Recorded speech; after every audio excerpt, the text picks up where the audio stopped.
कभी सोचा है कि कुछ लोग हमेशा जीते कैसे हैं? आज हम इसी सवाल का जवाब ढूंढेंगे। शिव खेड़ा की मशहूर किताब जीत आपकी के जरिए हम उन दमदार सिद्धांतों को समझेंगे जो सच में सफलता का राज खोलते हैं। ये कोई आम लाइन नहीं है, ये एक पावरफुल मंत्र है।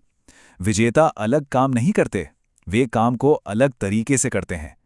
बस यही वो बुनियाद है जिस पर कामयाबी की पूरी इमारत टिकी हुई है। और हाँ, ये आइडिया सिर्फ कागज तक ही सीमित नहीं रहा। इसने दुनिया भर में लाखों करोड़ों लोगों की जिंदगी बदल दी है। ये किताब एक इंटरनेशनल बेस्ट सेलर बनी, जिसकी 1.3 करोड़ से ज्यादा कॉपीज बिकी। जरा सोचिए कितने लोगों की जिंदगी को इसने छुआ होगा। लेकिन सवाल यह है कि आखिर ये जबरदस्त फिलॉसफी आई कहां से? तो सुनिए, ये किसी क्लासरूम या लैब में नहीं बनी।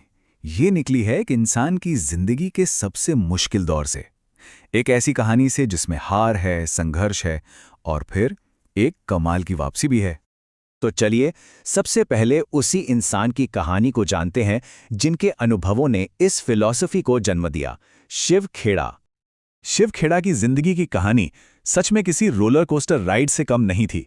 जरा सोचिए, एक तरफ वो कोयले की खदानों के मालिक के बेटे थे और दूसरी तरफ सब कुछ लुट जाने के बाद टोरंटो की सड़कों पर कारें धो रहे थे। इतना ही नहीं, एक के बाद एक 3 बिजनेस में फेल हुए। मतलब ये कहानी हमें दिखाती है कि कैसे कोई जमीन से उठकर आसमान तक पहुंच सकता है।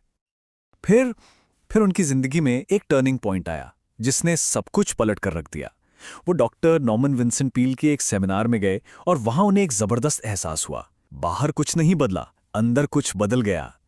तब उन्हें जाकर समझ आया कि वो अपनी नाकामियों के लिए पूरी दुनिया को कोस रहे थे, जबकि असली प्रॉब्लम तो उनके अंदर ही थी। और खेड़ा के इसी अनुभव से इस किताब का सबसे जरूरी मैसेज निकल कर आता है। तो चलिए अब जरा उसे समझते हैं। इस मैसेज को समझने के लिए एक गुब्बारे वाले की कहानी सुनते हैं। एक छोटा बच्चा था, उसने गुब्बारे वाले से पूछा कि क्या ये काला वाला गुब्बारा भी बाकी रंगीन गुब्बारों जितना ही ऊपर उड़ेगा? तो गुब्बारे वाले ने बड़ा प्यारा जवाब दिया। उसने कहा, बेटा, गुब्बारा अपने रंग की वजह से नहीं उड़ता, वो उस चीज की वजह से उड़ता है जो उसके अंदर भरी है। और बस यही इस पूरी कहानी का सार है। हमारे बाहर क्या है, हमारा रंग, हमारा बैकग्राउंड, हमारी परिस्थितियां, ये सब उतना मायने नहीं रखता। जो चीज हमें जिंदगी में सच में ऊपर लेके जाती है वो है हमारे अंदर की सोच, हमारा नजरिया, हमारा एटीट्यूड।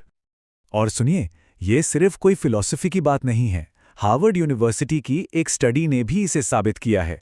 स्टडी कहती है कि किसी को नौकरी मिलने में 85% रोल उसके एटीट्यूड का होता है और सिर्फ 15% रोल फैक्ट्स और फिगर्स, मतलब उसकी स्किल्स का।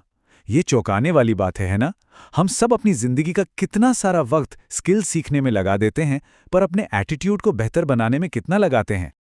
अच्छा, नजरिए की बात तो समझ आ गई, लेकिन क्या सही नजरिया होने के बाद हम अपने आसपास मौजूद मौकों को देख पाते हैं? किताब में एक और कहानी है जो हमें इसी बारे में एक बहुत जरूरी सबक सिखाती है। ये कहानी एक ऐसे किसान की है जो अपनी जमीन बेचकर दूर दराज के देशों में हीरे खोजने निकल पड़ा। बेचारा सारी जिंदगी भटकता रहा और आखिर में कंगाल होकर मर गया। और सबसे बड़ी विडंबना देखिए, जिस जमीन को वो बेचकर गया था, बाद में उसी जमीन पर दुनिया की सबसे बड़ी हीरे की खदानें मिली। वो असल में हीरों के खेत पर ही खड़ा था, पर उसे कभी ये नजर ही नहीं आया। तो इस कहानी से हमें क्या सीखने को मिलता है? पहली बात, मौका, अवसर अक्सर हमारे पैरों के नीचे ही होता है, बस हमें उसे पहचानने वाली नजर चाहिए। दूसरी बात, हमें हमेशा दूर के ढोल सुहावने लगते हैं, लगता है कि दूसरों के पास ज्यादा अच्छे मौके हैं। तीसरी बात, जब कोई मौका दरवाजा खटखटाता है तो हम अक्सर उसके शोर से परेशान होकर शिकायत करने लगते हैं। और हाँ, एक बात और याद रखिए, कुछ मौके जिंदगी में बस एक ही बार दस्तक देते हैं। तो ठीक है, फिलॉसफी तो समझ आ गई, लेकिन अब असली सवाल यह है कि जीतने वाला नजरिया बनाया कैसे जाए। चलिए आप कुछ प्रैक्टिकल स्टेप्स की बात करते हैं जिन्हें आज से ही अपनाया जा सकता है। किताब में पॉजिटिव एटीट्यूड बनाने के लिए 6 बड़े सिंपल स्टेप्स बताए गए हैं। नंबर 1, अपना फोकस बदलिए, अच्छी चीजों को ढूंढिए। नंबर 2, अभी करो, इसकी आदत डालिए, काम को टालना बंद।